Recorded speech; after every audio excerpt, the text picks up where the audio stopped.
Don't you sometimes wonder why so many immigrants who come to America can build a new life and a fortune while many of the people who were born here are barely surviving? They have a dream, a defined goal, ambition. Aside from the pioneers that crossed the prairies and the mountains to reach their vision of hope and future promises, there are other amazing examples of how ambition has shaped America.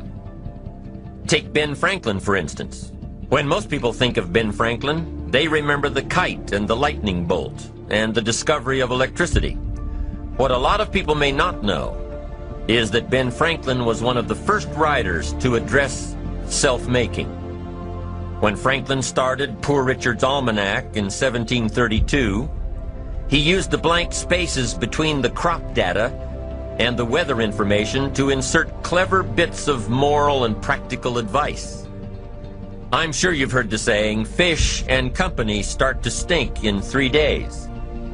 Well, that was one of hundreds of Ben Franklin's comments on life. Another was, diligence is the mother of good luck. You know, it's amazing how hard-working, smart-working people have all the luck. We sometimes hear of a brand new musical group, an overnight success. They must have been in the right place at the right time, knew the right people, had a friend to help them out. But if you've ever watched an interview with some of these folks, you'll probably hear that their overnight success took several years. Diligence is the mother of good luck. Now, in addition to these witticisms, Ben Franklin gave us 3 principles of success and ambition that have withstood the test of time. Number 1, happiness doesn't come from big pieces of great success, but from small advantages hammered out day by day. What Mr. Franklin is saying here is that we must be happy with what we've got when we're in pursuit of what we want. Too often we say, oh, I'll be happy when I just get that promotion. I'll be happy when I just land that contract. I'll be happy when I just have more money. I'll be happy when I just what? You won't be any happier when you reach your goals than you are right now. It just doesn't work that way. Abraham Lincoln said it best. He said, you'll be as happy as you make up your mind to be. Right now, whether you're on your way, whether you've already gotten there, you'll be as happy as you make up your mind to be now. Right now. Being happy on the way doesn't mean you can't aim for great things. After all, look at everything Franklin accomplished in his lifetime. It means that big achievements come one small advantage at a time. It means that you've got to enjoy the journey. It means that you must enjoy and take pride in your little accomplishments.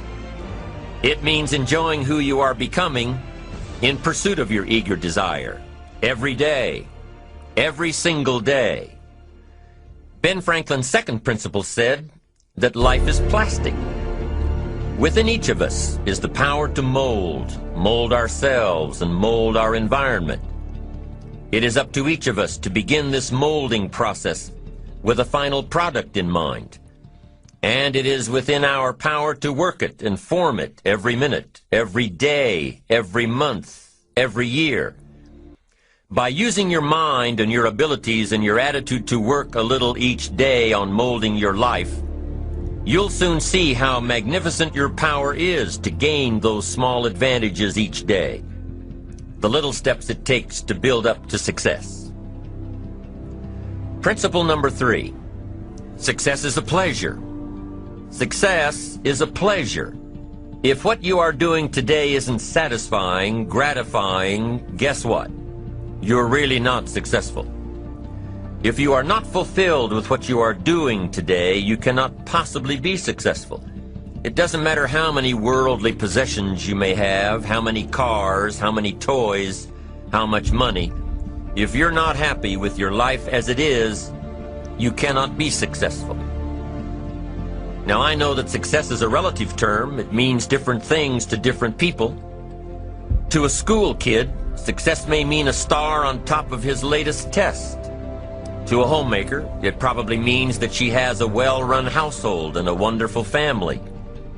To an outside professional, it's most likely the thrill of closing a major contract, or the pride in accepting a performance bonus, or being named the top producing salesperson.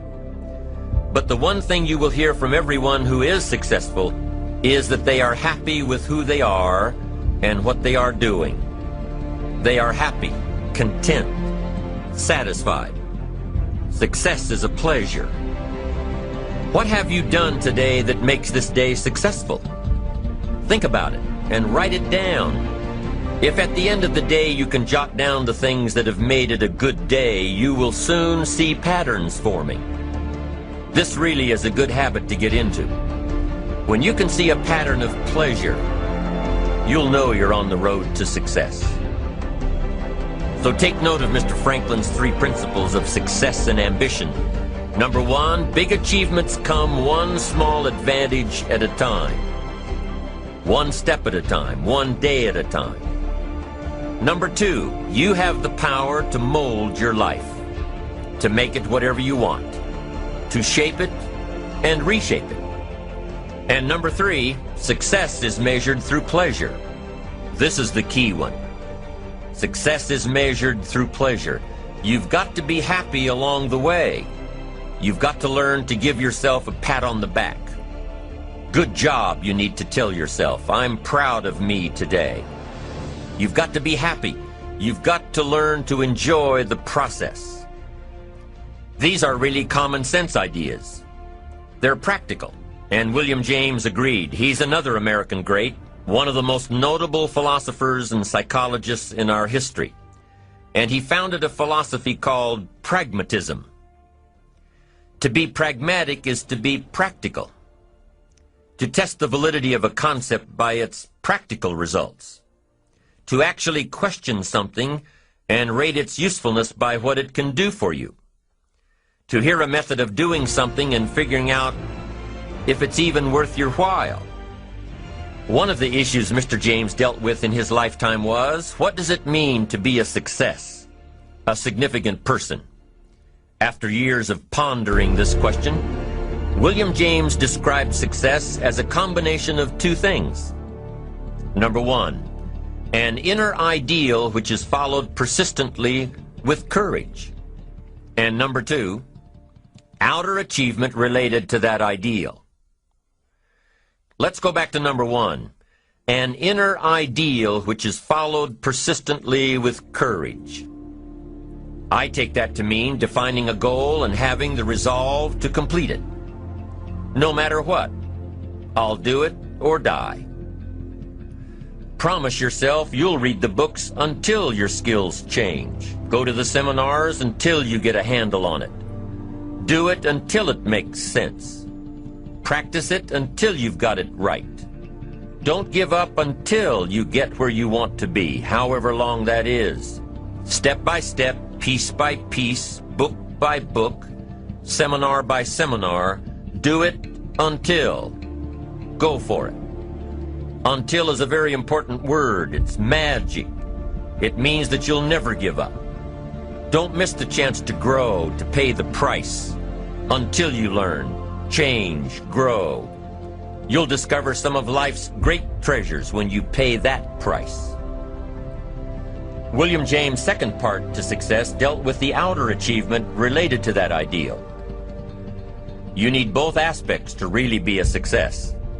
But what Dr. James realized about his philosophy of success was that the first part is indeed more important than the second. Going for it. As long as you're working toward your inner goal, your dream, then success is possible.